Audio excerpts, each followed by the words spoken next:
Bien, merci Christophe. On m'a demandé de résumer une formation de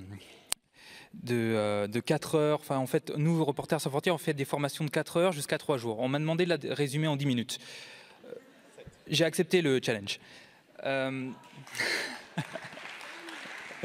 Bon, en fait, plutôt que de faire une formation, ce que je vais faire, et je vais essayer de... Parce que j'ai l'habitude de travailler avec des gens, de les faire participer. Je vais essayer de faire participer la salle et j'ai décidé de vous faire un quiz pour voir, pour que vous puissiez être en mesure d'évaluer, vous, votre propre niveau et vos pratiques en termes de sécurité et de protection des données. Donc, j'ai appelé ce questionnaire la sécurité numérique en 5 questions. On va essayer de faire 1 minute par question. Alors, première question.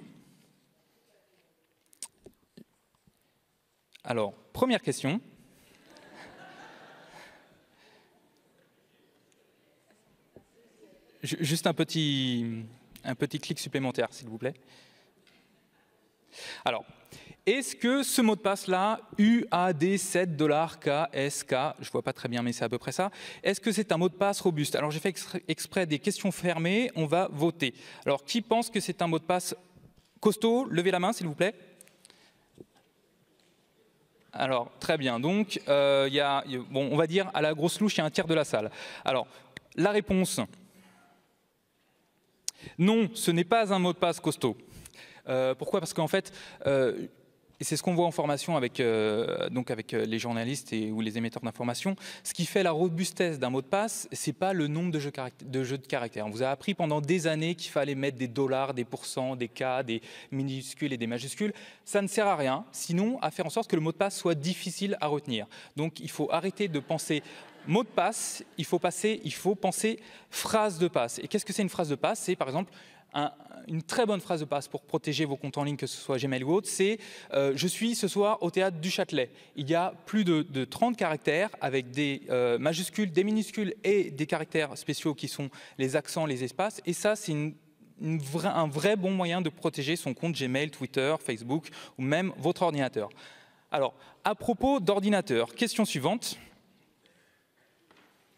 Alors, mes fichiers sont-ils protégés si je verrouille ma session d'ordinateur avec, donc évidemment pas un mot de passe, mais une phrase de passe? Vous savez, quand vous lancez votre ordinateur, vous pouvez demander l'ouverture automatique de la session ou protéger votre session avec un mot de passe. Est-ce que dans le deuxième cas, vos fichiers sur votre ordinateur sont en sécurité? Alors, ceux qui pensent que oui, levez la main. Alors, très bien. Évidemment, c'est que des questions pièges. Alors, il y a 3-4 personnes très courageuses, je les remercie, qui ont levé la main. Bravo. Alors, la réponse, évidemment, non, les fichiers ne sont pas en sécurité. Ce n'est pas parce que vous rajoutez un mot de passe sur votre session. Si on vole votre ordinateur, à la limite, on ne pourra pas démarrer votre Windows ou Mac ou Linux, selon le système d'exploitation que vous utilisez. Je vous recommande, petite parenthèse, de ne pas utiliser le premier que j'ai cité. Vos données ne sont pas protégées, car votre ordinateur, il y a un disque dur. Dessus, il y a vos données, il y a l'OS. Et si je le démonte, je récupère votre disque dur, j'utilise mon ordinateur, je boot sur mon ordinateur et je branche le disque dur et j'ai accès à toutes vos données. Donc le seul vrai moyen de protéger vos données, c'est de les chiffrer. Et ce qu'on voit très souvent en formation, ce qu'on a vu là à Kaboul, c'est des outils pour chiffrer vos données. Et parmi ces outils, il y a plein d'outils libres qui existent. Il y a TrueCrypt, il y a PGP et même des outils moins libres comme BitLooker qui fonctionnent aussi, mais je vous conseille plutôt d'utiliser des outils libres. Alors, troisième question. Mes clavardages, parce que je n'ai pas voulu mettre chat, sur Gtalk, MSN ou Skype sont-ils protégés? Alors, que ceux qui pensent que non, comme ça on va avoir une forêt de mains, levez la main. Eh bien, bon, effectivement, Edward Snowden a un peu, vous a aidé à répondre à cette question, évidemment. Est-ce qu'on peut voir la réponse? Alors non, ils ne sont pas protégés. Pas parce que uniquement Microsoft a donné les clés de chiffrement au FBI et à la NSA, ça, on a vu ça récemment, mais également, même si ce n'est pas Microsoft, toute utilisation d'un service centralisé, que ce soit Google, MSN, Skype ou autre, est potentiellement problématique. Parce que quand vous utilisez un service tel que Google ou Skype, vous remettez votre confiance au prestataire. C'est-à-dire que quand vous utilisez Gtalk, tout est chiffré évidemment, puisque vous utilisez le protocole HTTPS. Peut-être que vous ne le savez pas, mais c'est comme ça que c'est chiffré les chats avec Google. Sauf que Google, lui, a accès au contenu de vos conversations. Donc si vous faites confiance à Google, continuez à utiliser Gtalk. Si vous ne lui faites pas confiance, je vous recommande plutôt d'utiliser d'autres services. Alors, les services qu'on peut voir très rapidement en formation, c'est quelque chose qui s'appelle comme crypto.cat. Je vous invite à aller voir ce site. Ou alors, la vraie meilleure façon de protéger votre chat, c'est de les chiffrer de bout en bout. C'est-à-dire, vous les chiffrez sur votre ordinateur et la personne avec qui vous communiquez les déchiffre. En 10 minutes, on n'aura pas le temps de voir comment ça fonctionne, mais je vous donne 2 tuyaux. C'est Adium sur Mac et Pidgin plus OTR sur Windows. Alors, question suivante. Est-ce que je peux utiliser un réseau Wi-Fi public en toute confiance? Ceux qui pensent que oui, levez la main. Alors, je pense qu'on a des gens qui aiment l'humour aussi, parce que, évidemment, est-ce qu'on peut voir la réponse, s'il vous plaît?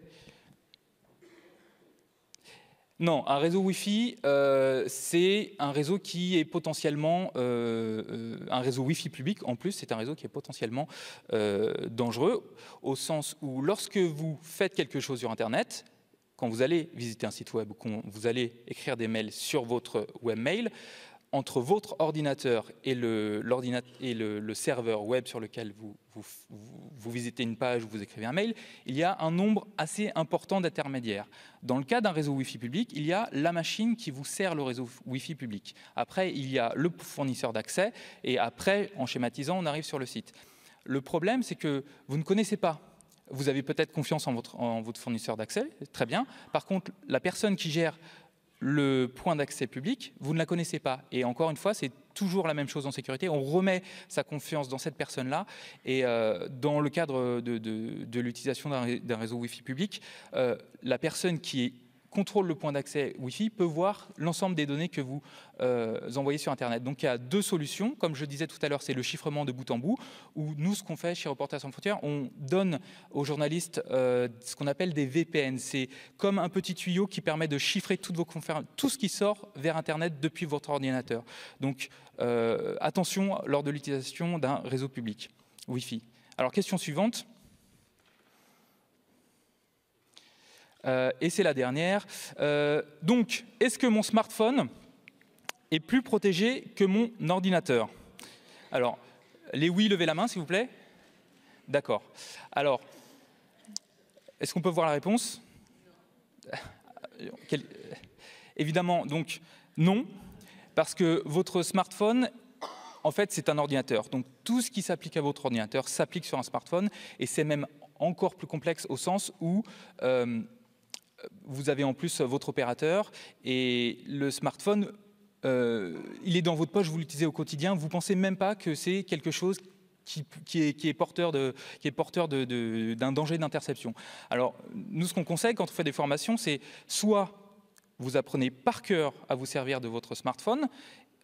Il y a beaucoup de logiciels qui existent sur les plateformes Android et iOS. Sur Android, il y a quelque chose qui s'appelle le Guardian Project qui vous permet de chiffrer vos mails, chiffrer vos connexions, etc. Donc, soit vous prenez du temps que vous investissez là-dedans, soit solution beaucoup plus rapide, vous n'utilisez pas de smartphone, mais vous utilisez ce qu'on appelle un dumb phone, un téléphone idiot. C'est un téléphone qu'on utilisait il y a 10 ans, qui contient beaucoup moins de données, et puis vous n'avez pas besoin de 2 ordinateurs, vous avez un ordinateur et un téléphone, vous vous servez de votre téléphone comme téléphone. En plus, l'avantage, c'est que la batterie tient beaucoup plus longtemps.